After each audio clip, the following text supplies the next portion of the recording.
I did not have sexual relations with that woman.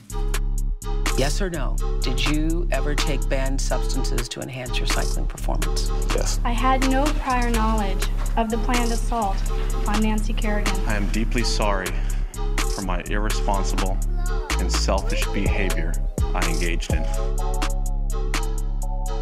Ladies and gentlemen, fans of Oops, a Podcast, it is Oops, a Podcast. I'm Francis Ellis, joined as ever by my dear co-host, Giulio Gallerati. G, how are you? Good, man. Crazy couple of days. How you doing? Boy, feeling better. Back in the clean air of Maine. Dude, I can't breathe now. I'm back in New York City, and suddenly, like, my body isn't used to the air. Yeah. And, like, I'm all hoarse and shit. Whatever. Could be worse. It smells in New York of bad air. But speaking of well, not bad air, but good air, we've got a great guest today. Horrible intro. Great transition, Francis. Yeah. Guys, ladies and gentlemen, it is our dear friend and fellow comedian, Charles McBee. Chuck, thank you for joining us. How are you? Thank you for having me, man. I'm not, like, no bullshit. Like, this is an honor, man. I've been watching you guys and following the pod since you started it. So congrats, bro. It's great. Oh, thank you, man. Appreciate that. We were always going to have you on, but I think this is a great moment. A couple. Yeah, Charles, you're one of the first people on the list of prospective guests. Nice. Yeah. Nice. I just put your name in the hat early on and was like, love that guy. So good to have you. And we're a year in, so it took us a long time to get through. It's cool. This week, I'm everyone's black friend, so it's great. Charles is he's been on he written for MTV's Wild and Out. He's written for MTV and a number of other things. You've done Gotham TV Live on Access TV so many times. You are a mainstay and one of the most respected comedians I know in New York City. Thanks, bro. And as you said, you are also my Ask a Black Dude. You are my black cyclopedia. I run jokes by you. I ask you nuanced questions about race. We often have phone calls with each other whenever something very interesting comes up about race. And I have always appreciated your open mind and your willingness to educate me rather than be annoyed by my lack of knowledge. Yeah, that's going around. I'm literally doing a sketch, working on a sketch where I'm doing like a hotline where like all my white friends can call me with questions this week so that they don't get canceled for some shit that they tweet. I love it, dude. You could start an app. You could do all kinds of stuff. But yeah, so how is everybody feeling? How are you guys doing? All being said, like I'm okay. You know what I mean? I'm good as far as me specifically. I always ask this question when I do my podcast. I ask my guests, like, how are you and how are you really? Because we always do that. Oh, I'm great first, but then there's other shit going on. So like on the surface, like I'm fine. I'm healthy. Thank God. You know, family is good. But I'm exhausted from everything that's going on. Even more so from just knowing that this is always going on. You know what I mean? Like it takes a lot for a black dude, for a black person in general to get exhausted about some racial shit.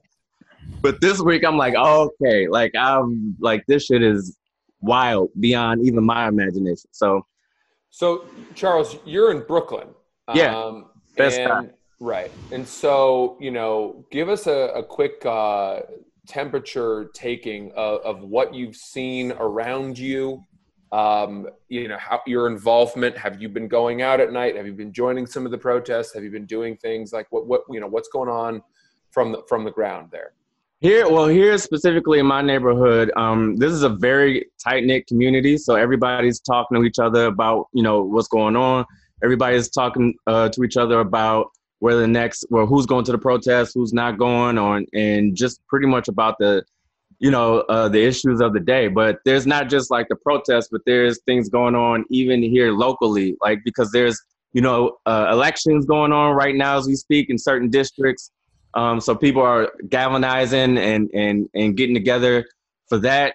And and just supporting different groups and different local groups and groups across the nation. So there's a lot of that going on. For me personally, I've gone out a couple times. I haven't gone out at night. Fuck that. I'm not about that life. But I've been doing more so going out during the day, but then also just trying to do the best I can from here with my platform. I mean, we all have voices, which is very unique to other people who who don't have a following or who aren't entertainers or have a platform or whatever. So I've just been trying to lend my voice and my platform to do the best I can to put out as much resources as possible so that people can have like the information, you know, and the people who can't go out can at least still do things to contribute. So that's what I've been up to. That's good, man. So, you know, you mentioned one of the things I think that is so interesting about this moment is that white people everywhere, a lot of them, are trying to figure out for the first time what they can do to help. And not everybody, but there is a feeling I've seen of like, okay, it's not enough now to just voice my support. White people are wondering what they can do. And what would you offer as options? I mean, there's literally, you know, different, even if it's as simple as just Google, like if you literally Google, like, you know, ways to stop police brutality.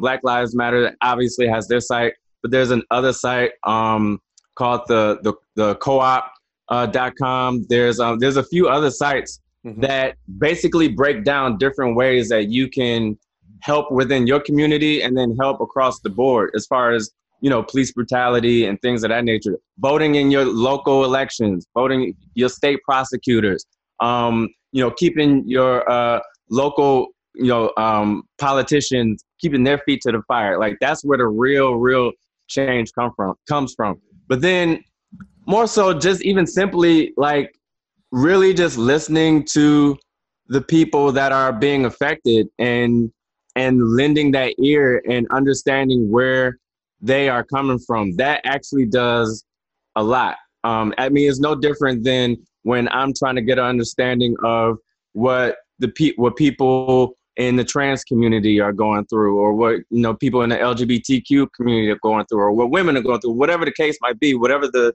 subject is at the day, you know, I'll sit back and just be like, okay, give me your perspective.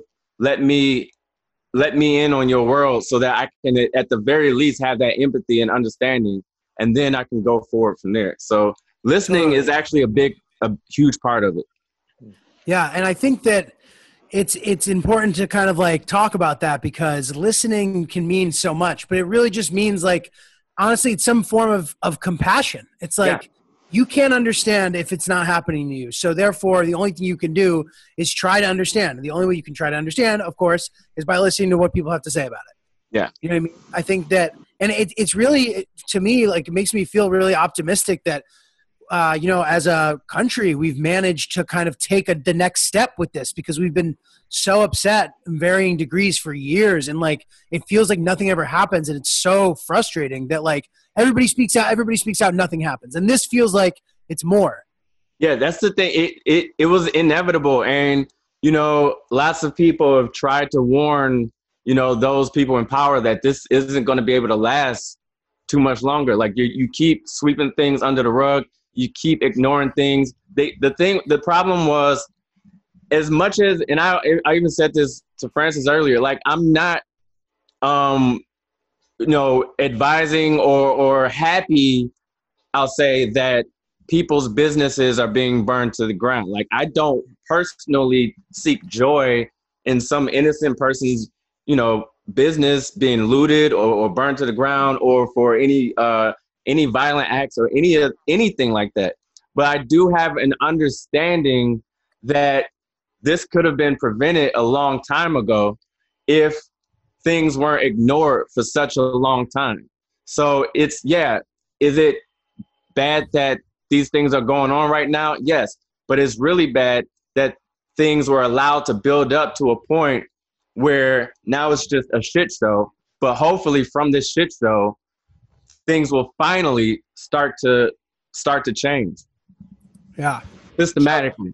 You mentioned the looting. I have a few thoughts on this.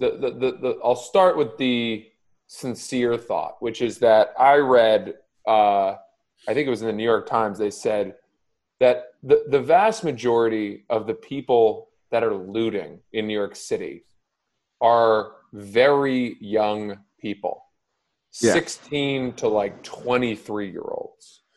And I think that's a very telling statistic, because basically what that means to me is that those people are too young to have experienced such a long period of systematic racism that they can't be impressed upon to understand the importance of this moment and the importance of keeping the protest civil and loud, but peaceful, because they don't care. They just, it's like if you had a party at your house and your young kid was there and they just got excited. They don't care. They haven't been fighting it as long as somebody who's 45, 50 years old, right, or older, who is marching in this protest for a totally different reason.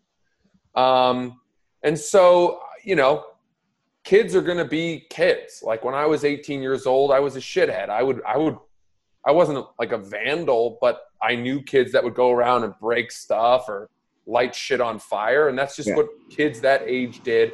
This is an extension of that. What were you going to say? Well, there's also, like, to that point, there's such thing as perspective, right? The things that you did when you were, like you said, 18 and 20, you look back on when you're, 40, 50, like you said, and you're like, oh my God, I can't believe I did that. And then you go and you talk to these kids and like, that's not the way, but they're going to look at you the same way you looked at 40 and 50-year-olds when you were 18. Right. And then also, included with the young people, there are definitely outside groups who are coming in and like contributing to that shit, and other forces. The majority of the people that are protesting peacefully, but unfortunately these small groups are making a lot of noise that are taking away from the actual cause, and everything's getting put in one box. So totally. Yeah, exactly. And that's important too, is the fact that those people who are like literally just going into stores and stealing shit, like that is not what this is. That's a separate thing. You know what I mean? Yeah. It's kind of just like there's so much going on that enables those people to be able to do that. That doesn't represent necessarily anything. Running into Chanel and taking bags out of it isn't what was happening here. Right. You know what I mean? And even the other day, dude, for instance, after I left your apartment, I was walking around a bunch, and I literally saw people scoping out the stores they were going to hit that night. I heard a girl go, "I can't wait for tonight," as she like looked through the window of a store. I was like, "Oh my God, that is ominous." Giulio, I'm so glad you brought this up, because look, we all know looting is bad, but you're lying to yourself if you have not at least once in all 100% considered the 5 stores that you would hit, what you would get, gone on Google Maps and figured out the easiest route and order to maximize your supermarket sweep shopping spree. I've told these guys, I was thinking about like, I would wear a really baggy shirt in case I needed to collect stuff like sneakers and Rolexes, like I used to pick up tennis balls at tennis camp in my shirt front. I dream. You hear $2.4 million worth of Rolexes were stolen. I dream about collecting Rolexes. It's the reason we watch heist films, right? It's the reason heist films are popular for a reason. When I say I feel bad for businesses, I'm talking about mom and pop small businesses. I don't give a fuck about Christian Dior. They're all insured to the moon. Target, no, 100%. There's a hilarious. My computer in. There's a video clip of, I won't say hilarious, but it's pretty wild, of like I think it's either a Foot Locker or a huge Nike store, in Brooklyn where broad daylight, this isn't even nighttime, like 4 o'clock in the afternoon, everybody just a free fall, just running in and running out. People with kids under their arms, kids have bags. It's like a free, just whatever, just grab what you want. It's crazy. And I don't feel, it's Nike. Who gives a fuck? But Chuck, I saw that clip, okay? And yes, there's an element of it that is funny. But I will also say, oh, sorry. The thing that was troubling to me about that clip was, and I don't mean to be controversial, just about everybody that I saw in that clip was black. Yeah. Given the location. What's that? Well, it was in like Flatbush, Brooklyn. So okay. So my point is, if that clip gets 3 million views on Twitter, right, then the people who are on the fence about where they stand on this, or the people who are just like, you know, this is just hooliganism or whatever, that is video evidence to support their shitty side of this argument. And how do you kind of break that down?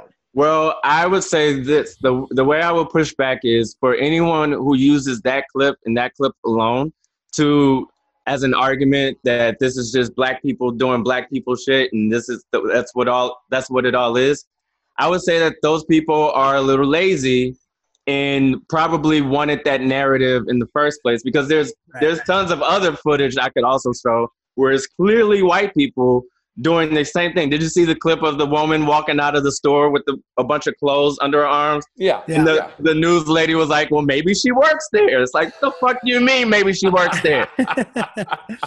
So that's you know what I'm saying? Like, there's other evidence showing the opposite. So anybody who just focuses in on that clip, I think is being lazy, or wants that deep down already had that narrative and they're just going with it. Yeah. Totally, man. I really feel like, sorry, go ahead, Francis. Well, I was just going to say, I mean, the store I would definitely hit would be Williams-Sonoma. Yeah.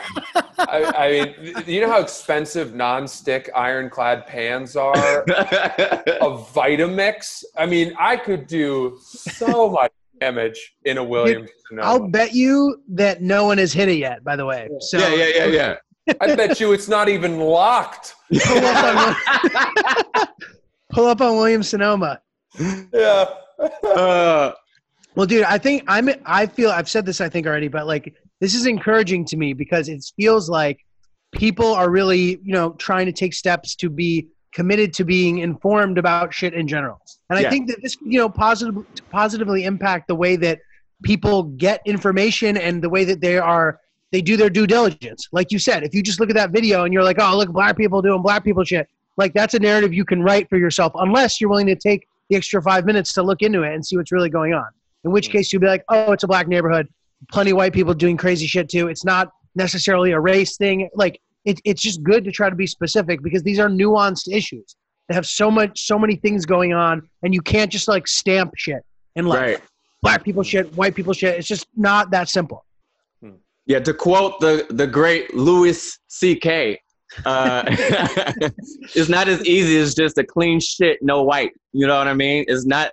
This isn't an easy fix. There's so many layers and nuances that it's not just going to be in a week where racism gets solved. You know, this is a long time coming, and unfortunately, it's going to be a messy cleanup. But like you said, this is the start, or at least this is the most I've ever seen in my lifetime of everyone collectively trying to move toward, you know, solving this or a better place or whatever. So Charles, you were saying you're from Toledo.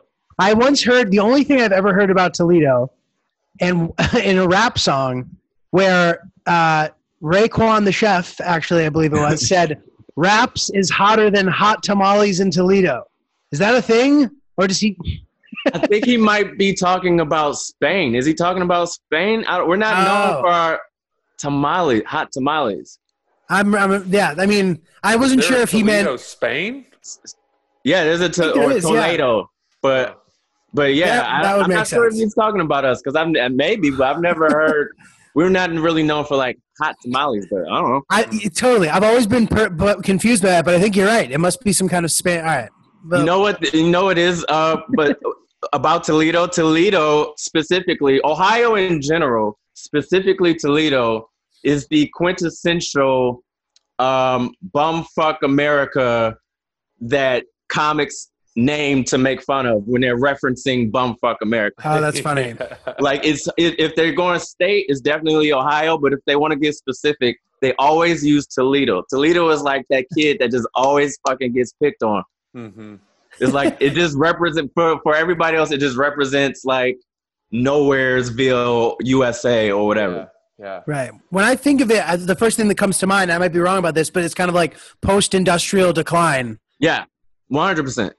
Yeah, we grew up when I grew up, a lot of my friends' parents worked at, because we're big on car manufacturing. Right. So Jeep, GM, Chrysler, all there between us and Michigan. So it's right there on the border. So a lot of my friends' parents and my uncles and family members worked at those plants. And some of them, or many of them at that time, they didn't have college degrees or anything. You could literally go with a high school diploma, go work at one of those plants and just work your way up and have a great middle to upper middle class life. Right. And then once the auto industry failed or almost failed, they got bailed out, obviously. But like in 2008, like all of that kind of went away, and you saw a lot of people like lose their jobs. And then, and then manufacturing, we were huge on we were the glass capital of the world. That's what we were famous for, like way back in the day. We used to be called the Glass City. All of that went away. And so, yeah, it really hit obviously my town, but a lot of, that Midwestern town, all those towns surrounding it hit pretty hard. Totally. And there's famous documentaries, or not, there's a famous documentary, but I've been hearing about Dayton as the example also, which I know is nearby. And there's a really cool documentary that won the Academy Award. I don't know if you guys have seen it, but it's about this Chinese glass company that moved into the old General Motors factory and how the same workers are working there. And instead of making $35, $40 an hour like they used to at Ford or whatever company was there, now they're making $12 an hour. And it's just like, it's a crazy, I forget what it's called, but it won Best Feature Documentary at the Academy Awards. So check that out to our listeners if you're interested. It's a cool one. Yeah, definitely. And that describes Dayton to a T. Dayton, that's where the Wright Brothers, famously, took flight and all that shit. And Dave Chappelle has a farm there. It's the same. It's like Midwest USA. But yeah, definitely. I can see that. Thank you, Chris. It's called American Factory. Yeah. Check that out. And the Wright Brothers, that was where they were from, right? Yeah. That's where they were from. They owned a bicycle shop, and they sold bicycles and were innovating bicycles at a time when bicycles became America's hottest new toy. Yeah. And then they started flirting with the ideas for sustained flight, and that's when they went down to North Carolina. Yeah. Was it North Carolina or South Carolina? I can never remember. One of those Carolinas. I think North. That's my bet. Yeah, I think it is North Carolina. But Charles, my question in asking you about, Toledo, growing up in Ohio was, I guess broadly, what was it like growing up Black in America? And, where I'm from, and still to this day, it was very segregated. So, actually, it was great for me in the sense of I grew up all around Black people. It was, it was, all I knew was Black culture, Black friends, Black family. There wasn't too much mix and matching. And yeah, the only time I really was around any white friends was when we moved from the hood to the suburbs, right? And when we got to the suburbs, then I had a few white neighbors and had a few white friends. But even during that time, there was white flight.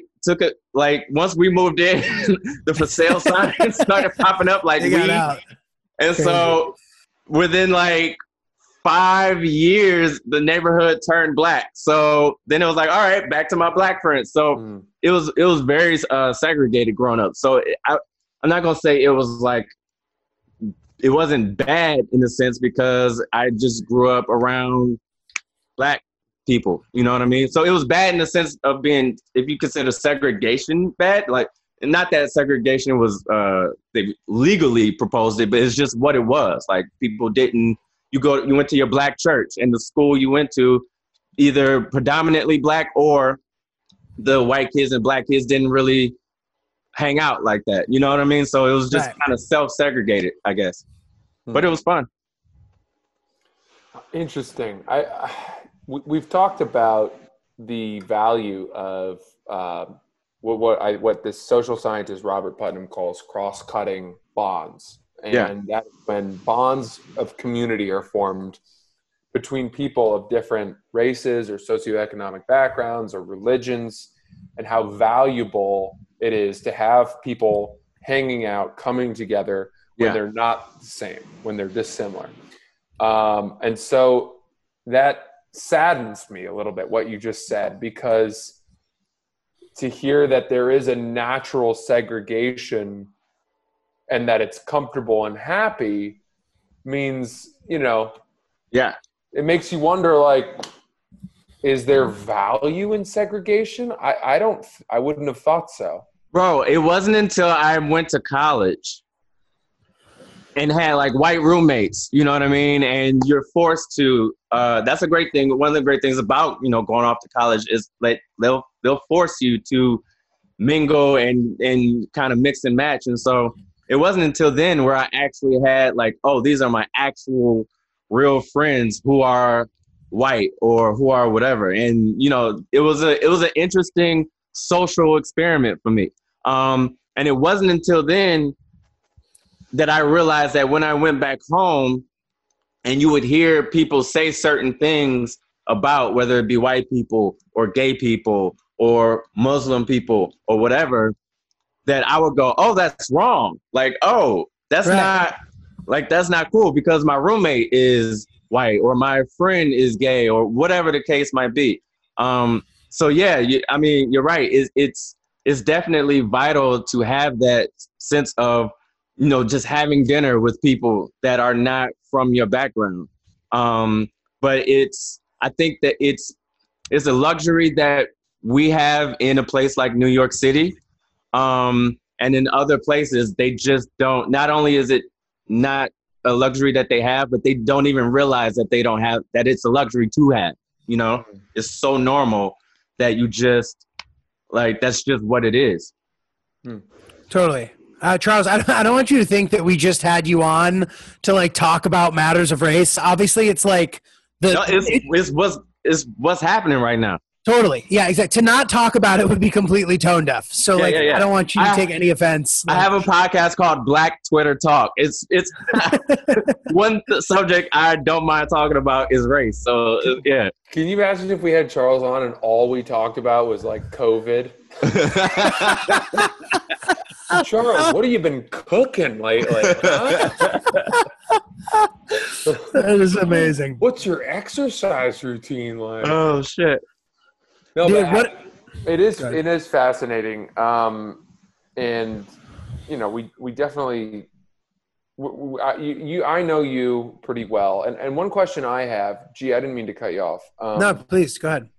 In comedy, race is such a fascinating thing because so many people make jokes that are race-based, whether it's Asian comedians talking about what it's like to be Asian or Asian American, Black comedians, you talk about like there's a whole sphere of what's called urban comedy. It's called urban comedy by like agents who are trying to be polite. Right. But, where the deaf comedy jams and, all of that stuff. And guys like, Hurricane, is that it? Yeah. Hurricane, got, these comedians who have made huge success for themselves performing for almost strictly Black audiences. Oh, you talking about Earthquake? Oh, god damn. I'm going to sound like such an asshole. I was gonna let you rock with it, but then I was like, Wrong I think you need natural Earthquake. disaster. Yeah, every urban comic sounds like a professional wrestler. Yeah, they all have one name, you know? Not to be confused with Tornado. So, yeah. No, but my question is, you know, what do you think this moment in time will do in terms of comedians, or more broadly, like the entertainment industry? Do you think that comedians will be encouraged to write more jokes about race? Or do you think that white comedians will now shy away from it because they think it's too sensitive? How will this impact like what people are putting out in terms of entertainment? Well, one, I never trust the entertainment industry as a whole. They're just gonna go with whatever the new trend is. Right. Ride the wave. Yeah, whatever the wave is at the moment. So like it'll be black is hot for however long, and then it's not. And you know, you can see that by whether it's the Oscars or whether it's whatever the case. It's like whatever the wave is whatever the wave. But as far as artists in general, I think that a lot more comedians, especially now, especially after everything we've gone through as a collective society with COVID and now this, I think PC culture is finally going to be a thing that we can put on the shelf again, and maybe we'll pick it back up in 20 more years. But after this shit goes over, like if you're still offended by, you know, whatever bullshit that people were offended by when we had the luxury of just being offended by bullshit, like you're going to be looked at as the fucking weirdo. I think that people are going to be more comfortable just speaking their truth, whatever that is, and it's going to be accepted more by the masses. So that's just really what I think is going to be. People are just going to be talking their shit, and it's not going to, the eggshells, there's not going to be as much walking on eggshells, at least for the foreseeable future. Because it's like, what the fuck are you going to be offended by now? Like, we've gone through so much. Totally, dude. And it's funny, like I also feel that on the other side of that, like it's going to be harder, I think, to get away with just being like a fucking hack about race, dude. Yeah. Because I see comedians, you know, they'll come off, they'll get mad at the crowd. They'll say like the hackiest shit. They'll be like, but he was a black guy, like referring to like his dick or something. And then they'll be like, oh, loosen up. Yeah. Like, oh man, the guy in the front row, like I fucked his mother, like boo, loosen up.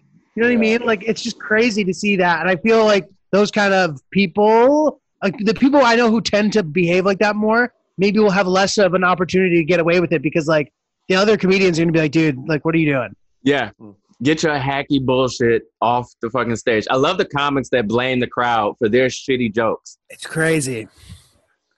That one works usually. Does it? Boy, this does it tight. Yeah. Oh my God. Dude, for so many years, not years, Charles, you've definitely heard me tell this joke. I told a joke about this time that these two black teenage girls asked me to bring them into an R-rated movie. Yeah. Because there was a guy at the front checking IDs, and they didn't they were 14 or something, and so they asked me to like be their guardian, and the whole joke is based on racial stereotypes, but from the standpoint of white guilt. And you know, for a long time after I dumped the joke, I would look back and be like, man, that joke was so bad because I was bad at comedy. But I will say that in looking back at it now, I think it's bad just because it was lazy about race. Right. It wasn't observational. It wasn't nuanced. It wasn't some commentary on, you know, white guilt, which is kind of, it might have made it more interesting. But I have to say that as I've grown as a comedian, I've moved away from that lower hanging fruit of stuff that's based on stereotypes that everybody traffics in when they don't know what else to do. And to that end, nothing turns me off of a comedian more than when you hear them doing jokes that end with punchlines that are just based on stereotypes. Yeah, 100%. Yeah, It's a snooze. I agree. I'm the same. I think we all go through that. Any decent comic, I think, grows out of it, and you see the ones that don't. But yeah, it just depends on what that thing is. Whether it be, like I was saying before, whether it be me making a joke about women or making a joke about gays, like I'll still make the jokes, but now it's gonna be from a perspective of, okay, I know I've sat and talked to enough women about what they go through. Not that I can speak from a place of an authority, but I at least have some sense of an understanding. So when I'm making a joke, I'm not just sounding like an ignorant asshole. You know what I mean? Like, you can still make an edgy joke. You can still talk about race, whatever the fuck you want to talk about. But if you have perspective, you can at least avoid not coming off as just an ignorant piece of shit. And people can still be offended, but at least you'll be able to back up your joke with some sense of perspective and the same way when Chappelle does his jokes about whatever, trans people or gay, whatever, he'll be able to back it up. Whether you agree with it or not, he's at least be able to back it up with his perspective. He didn't just fart it out just to sound ignorant. He's not sounding crazy just for shock value. Right. You can tell he actually sat and thought about this and has his point of view. Whether you agree with it or not is up to you, but he does have his point of view. And that's all you can really ask for any decent comic. Mm-hmm. Totally, dude. Can I ask you guys a question? Have you thought about the fact that you don't remember how to do comedy? Oh, 100%. It's stressing me out. 100. I don't remember how to do it. I would just give it. I've surrendered to, like, I don't know. I don't know how to do like, I can still be funny in other ways, but stand up, yeah, it's gonna like a deer on ice. It's gonna be a weird couple weeks. I'll be honest with you guys. The only joke that I've written in my phone over the last 2 months was looting Williams-Sonoma. And I just told you guys that. You just did it. I just tried it for you two. And it was okay. There may be something there. On brand for sure. I think you got something there. I got premises, but my premises are nothing more than tweets. Yeah. They're just tweets that I said, all right, well, I'll just put this in a joke book or whatever. They're not actual, like, how I would normally write a premise and then think about it and do a punchline. They're just like, all right, I don't know if this has any depth other than 130 characters, but it is what it is. Totally, dude. Charles, you and I spoke on the phone a couple days ago, and you had a very interesting answer, and I want to return to the current state of New York City. And I guess my question is, one thing you touched on, which I want you to reiterate here, if you would, is why did this obviously murder of George Floyd in Minneapolis spread to so many other cities? So basically, like what we were talking about, this has been going on for so long that at this point, George Floyd is not really the reason that people are going as hard as they are. He's just the latest one. At this point, he was just the straw that broke the camel's back. And so when other cities, when other people from all over the world, but from particularly here in America, they don't just see George Floyd. They see Trayvon Martin. They see Ahmaud Arbery. They see Breonna Taylor. They see Eric Garner. They see everybody from the last. I mean, obviously it's been going on for longer, but just take the last 15 years, the last 10 years, 5 years. They see all of these people, and he was just the spark that lit this bomb that's been ready to explode for however long. So, yeah, it's not just about George Floyd. He's the name, he's the figure that is kind of taken over. But if those other things hadn't happened leading up to this, you wouldn't see the outrage that you're seeing right now. It's like anything else. There's always something else that led to the big thing. You know what I mean? Like there's always, it's not just what Bill Burr, remember Bill Burr had that joke about was it domestic violence or whatever. He's like, yeah, it's wrong, but there's usually stuff that like led up to it. Like usually somebody didn't just go, hey, I think I'm gonna beat the shit out of my spouse today. You know, it's like you gotta go back and go, okay, what led up to this? And there's years and years and years of not even just systematic racism, like just if you want to be specific, police brutality. That alone, years and years and years. I mean, for God's sake, Ice Cube was rapping about this shit in the 80s. Like, what are we talking about? You know what I mean? So Will Smith had a quote, like, he's like, racism isn't new, it's just being filmed now, you know? That's where we are. So, so George Floyd is just the straw that broke the camel's back. That's why people are going crazy all over the country and all over the world now. You see it in New Zealand, I know, France, everywhere. It's great. And the impact of 2.5 months of quarantine leading up to it, you said also was part of the cocktail, right? Correct. I mean, you have 2.5 months of being stuffed in the house, not knowing where your future is. You know, people have lost their jobs. People are dying by the hundreds of thousands. And everybody is on edge. Everybody is frustrated. Everybody is pissed off.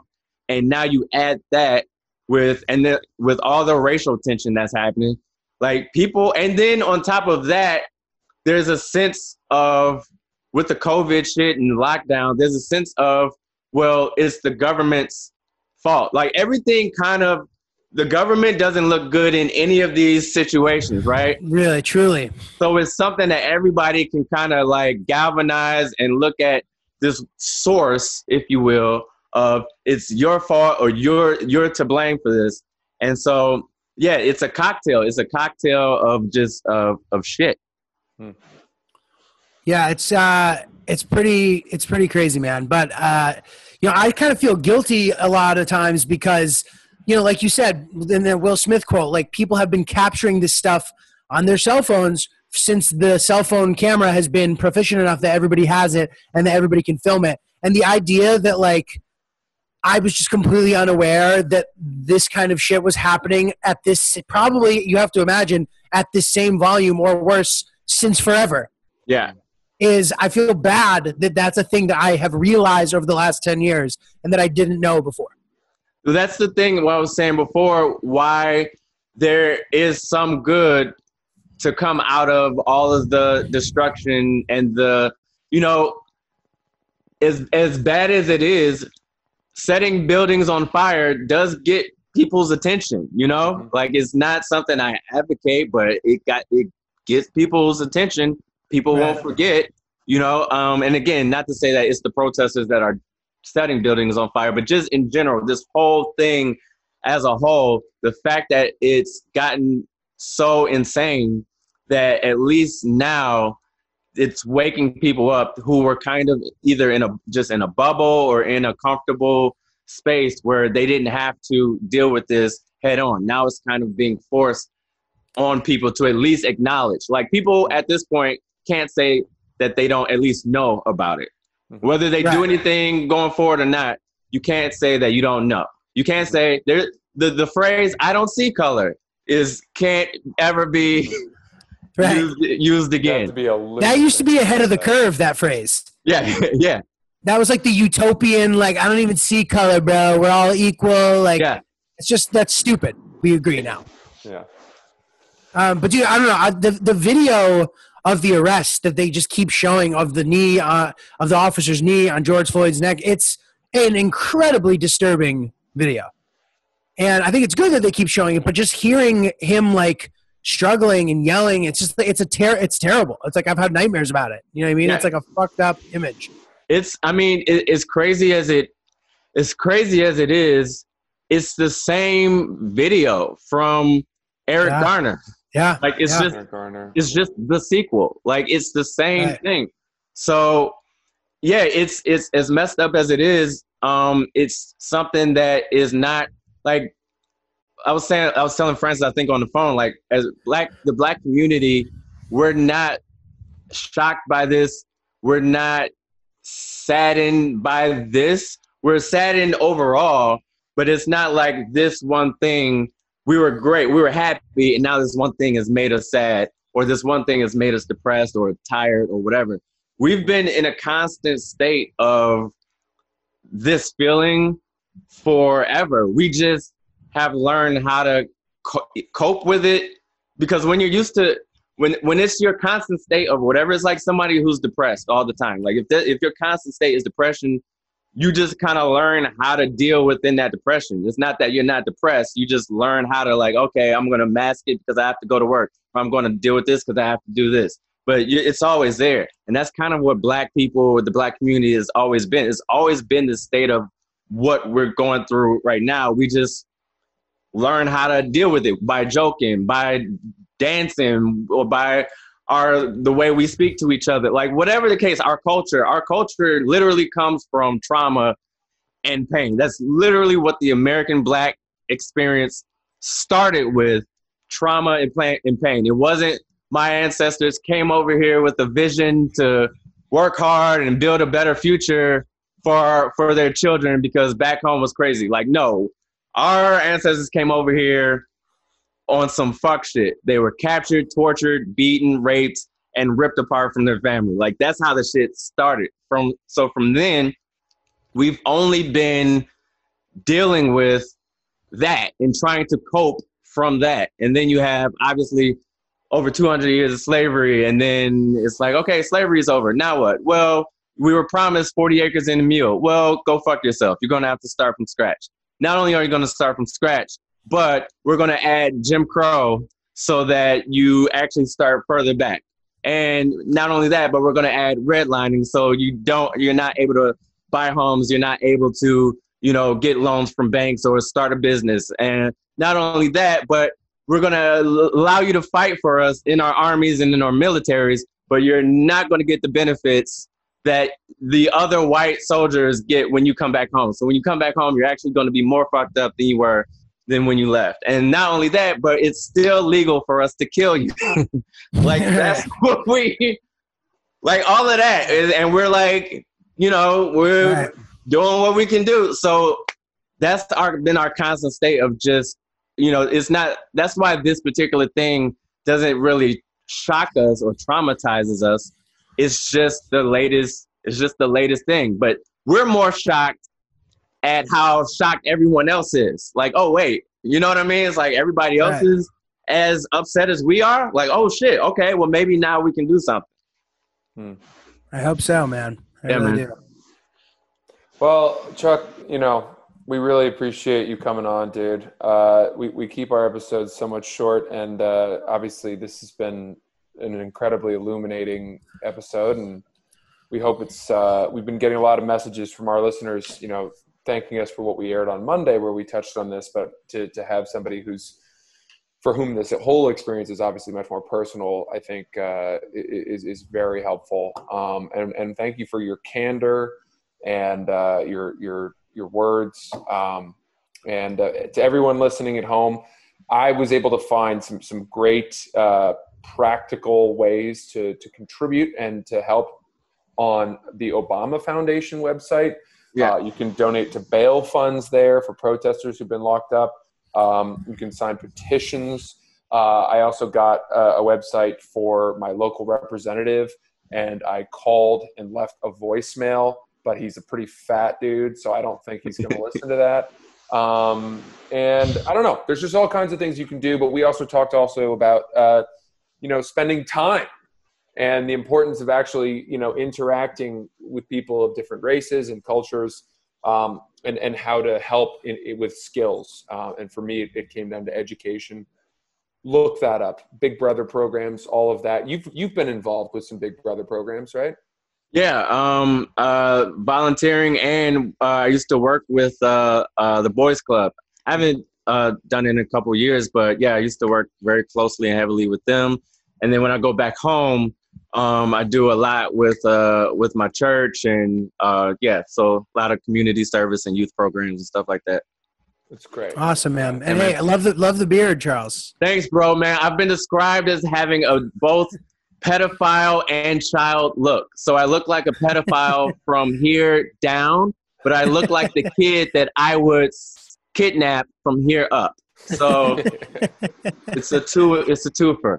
Two worlds collide. You have Yeah, a man. fantastic podcast. Anything you want to plug, please tell us where we can find you. Yeah, great podcast, Black Twitter Talk. You can get it on all the platforms. And you can, follow me, Twitter, Instagram at Charles McBee. Appreciate it. Thanks for having me on, guys. I really appreciate it, man. Of course, bro. Thanks for coming Our through. pleasure. As always, Until the world starts spinning again. Yeah. We look forward to seeing you in person and man. having a good conversation. That's Charles McBee, everybody. We're Oops the Podcast. Send your emails and thoughts about all this to oopsthepodcast@gmail.com. For now, I'm Francis. He's Giulio, and we'll see you next week. Thank you, everybody.